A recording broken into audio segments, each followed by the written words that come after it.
thinking is one of the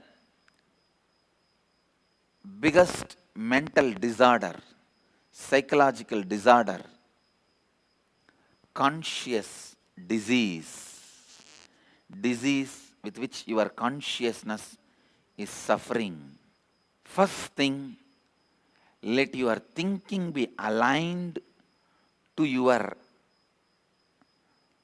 inner image, outer image, life's image, others' image. Anything which is away from these four, consciously, decisively complete with that pattern. Let your energy be intensified just on these four. Please understand.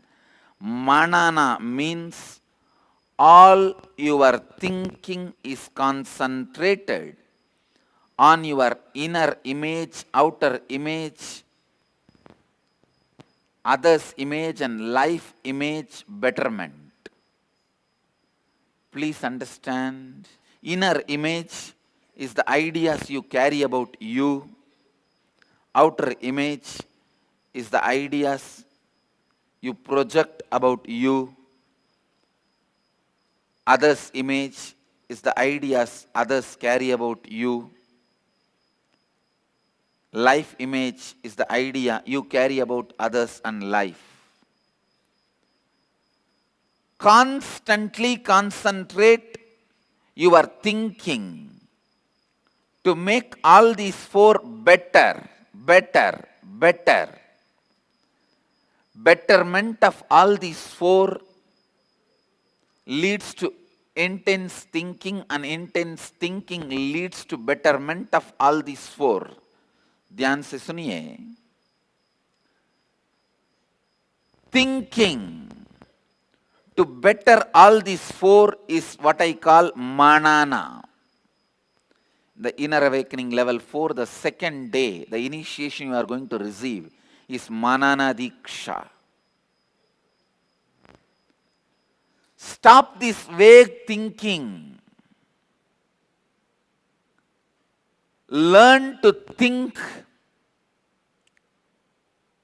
I wanted this to be a syllabus for our Gurukul kids.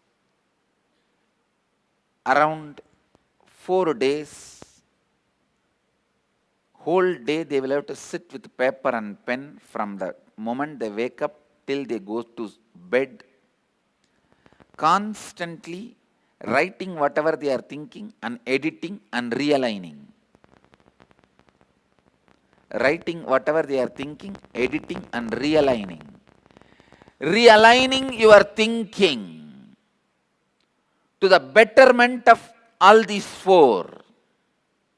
And some of you may be thinking, how can Gurukul kids understand all these big concepts? If you are thinking like this, be very clear. You are a dull, vague thinker. My kids can understand 200 times more than what you can understand. And Vivekananda says very clearly, before the age of 14, a child has all the capability to become enlightened.